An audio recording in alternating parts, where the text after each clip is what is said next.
Hello and welcome to a new video on Smart Owl.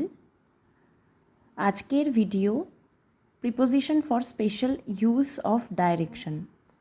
তিনটে preposition এখানে দেয়া রয়েছে এবং এই তিনটে প্রিপোজিশন কিভাবে স্পেসিফিক্যালি ডাইরেকশন ইউজ হয় ডাইরেকশনের জন্য এই ভিডিওতে সেটাই মেনশন করা হবে। In, on, to. ইন হচ্ছে ইনসাইড বোঝায়। যেমন যদি এক্সাম্পল দেখি, Kashmir is in the north of India. আমরা যদি ইন্ডিয়ার ম্যাপ দেখি তাহলে কাশ্মীর হচ্ছে আমাদের ইন্ডিয়ার ভেতরে, কিন্তু it's position is basically north side, সেজন্য ইন। অন হচ্ছে বর্ডারের দিকে যদি কিছু বোঝানো হয়, not inside not outside, on the border line, সেক্ষেত্রে হয় on.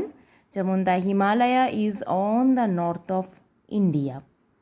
Next, to. It denotes outside.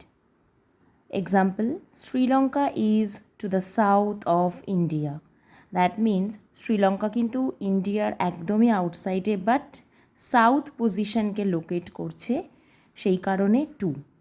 তাহলে আরেকবার রিপিট করে দিচ্ছি। ইন ডাইরেকশন বোঝায় ইনসাইডের ক্ষেত্রে, অন ডাইরেকশন বোঝায় বর্ডারের ক্ষেত্রে, আর টু ডাইরেকশন বোঝায় আউটসাইডের ক্ষেত্রে। ওকে, থ্যাংক ইউ। আশা করি ভিডিওগুলো প্রত্যেকের কাজে আসছে, অনেকে অনেক কিছু হয়তো শিখছে। আগামী ভিডিওগুলোতেও আরও নতুন নতুন অনেক কিছু শেখানোর চেষ্টা করব।